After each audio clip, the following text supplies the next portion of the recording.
Good evening. Just after 5:30 this evening, Northern District officers received a call for a shooting at Woodbourne in York. Upon arrival, they found the vehicle with multiple gunshots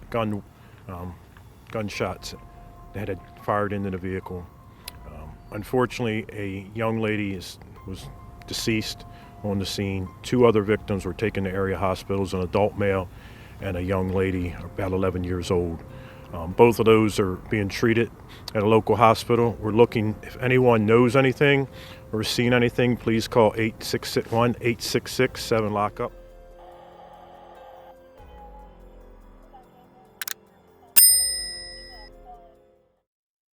In Baltimore, Maryland, a community organization called Safe Street took to the 5400 block of York Road trying to speak directly to the community after a triple shooting left one teacher aide unalive. What was supposed to be a happy outing to watch a girls' basketball game being held at the Turnbridge Public Charter School turned into a complete travesty just blocks away from where the game took place. Video surveillance would capture the whole incident taking place right in front of many people on that very busy street and with two young kids right in the crossfire. It was a brazen ambush on innocent victims whose lives have forever been changed and in the worst way. 52-year-old Antoinette Jennings was affectionately called Pooh, was described as a loving wife, devoted mother, grandmother, and a friend to all who knew her. Who was currently working as a teacher's aide at Waverly Elementary School, working with pre-kindergarten, and was a person that all the students and staff adored. In her personal life, she had been with her husband and love of her life for decades, and the pair had a loving blended family. However, sadly, over the past almost 10 years, the tight-knit family has had some unfortunate tragedies take place, leaving major voids in their lives. Antoinette tragically lost her stepson, who was her son though, in October 2015, after he was set up by so-called friends who were jealous of his life accomplishments. During the time of that crime, the then 22-year-old Damon Jennings was a major headline after he went missing on October 15, 2015. On that day, he was last seen alive leaving a restaurant and was headed to meet with friends about a new project the night he went missing. He would be found unalive on October 29, 2015, but what happened in between that time was even more disturbing. It was later found out that the ones who took his life moved his decomposing remains 9 days to another area 3 hours away from where he was originally left after they took his life. Traffic passed by the woods on Warren Road near Poplar Hill Road in Phoenix, Maryland, as 𝐁𝐚𝐥𝐿𝐵𝐿 Jennings' body laid there for 9 days, a time when his family and so-called friends searched for the missing 22-year-old.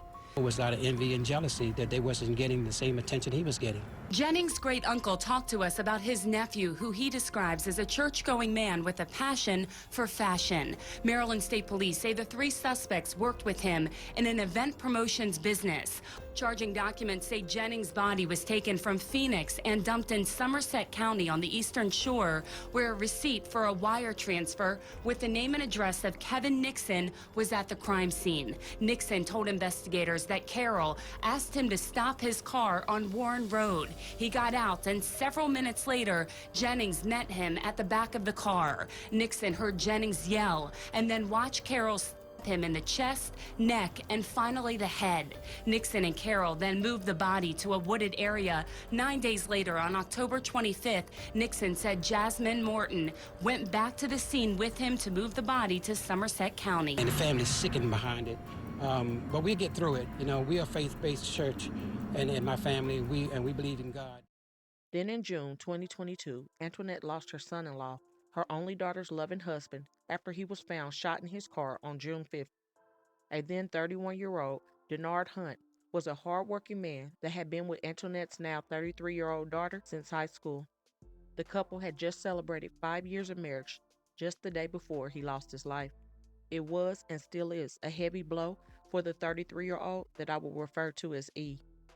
No family should have to deal with gun crime, and sadly, that was not the last huge tragedy involving a gun, because Antoinette was ambushed alongside her now 29-year-old son, his 4-year-old son, and E's 11-year-old daughter. They all had gone to a game to watch E's oldest daughter, who is a great basketball player, at one of her games. Antoinette was a grandmother that was always there to support her grandkids, and she was so proud of her oldest granddaughter, who was accomplishing so many things. Before the tragedy took place that winter day, It was revealed that there was an alleged altercation that broke out between the teams at the game, and the school officials had quickly cleared the gymnasium to de-escalate the situation. The game was being hosted at the Turnbridge Public Charter School, but the two teams playing were the Bel Air Edison School and the Seed School. Reports state that both teams were dismissed from the school separately and left the school on their respective buses. But then, moments later, after leaving the game and only a few blocks away, three people walked up to Antoinette's car at a red light and did the unthinkable. One person was in a car directly behind her, and two others came from another vehicle.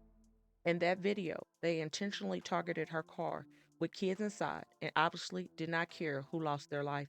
Tonight, the family of Antoinette Tunstall-Jennings pleading for answers. They share new details with us now after a triple shooting that shocked neighbors right near York Road. The 52-year-old was shot and killed last night after a basketball game at Tunbridge School.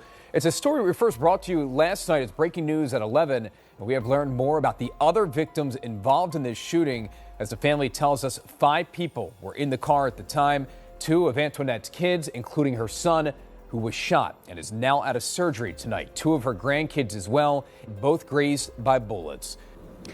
Rick, Antoinette's cousin says that this is a senseless act of. He says she was doing what grandmothers do, which is watching her grandchild play basketball on Wednesday night when this all happened.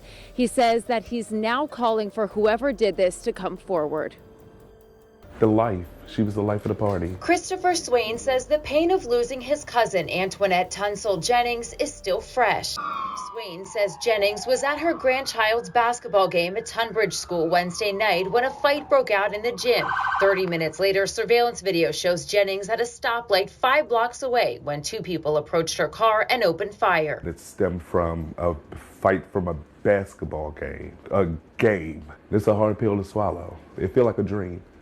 It feels like a bad dream that we just can't wake up from. Another sickening for no good reason gun crime that took a beautiful soul's life. Every time a person's life is snatched prematurely in that way, it has a trickling effect that leaves more and more people broken in our community. To be so desensitized is a very scary thing, and to think that a person can just shoot anyone behind any small reason is just sad. These crimes are not just taking a person forever, but forever scarring the loved ones who have to live forever with what happened to someone they care for so deeply. That is not an easy pill to swallow by no means. Please, if you know something in this case, please say something. These people need to be off the streets. Anyone with information on the shooting is asked to call the police at 410-396-2100. This could have been any one of us or any of our loved ones, and I just pray that all involved are caught sooner than later. Antoinette's life mattered, and she should still be here. My heart truly goes out to this family that has experienced so much over the years, and I pray for their strength in the coming days. So please don't forget to comment your thoughts and prayers for this family in this difficult time, and hit that like button and share to make your people aware. And as always, remember to stay woke. Things change quickly.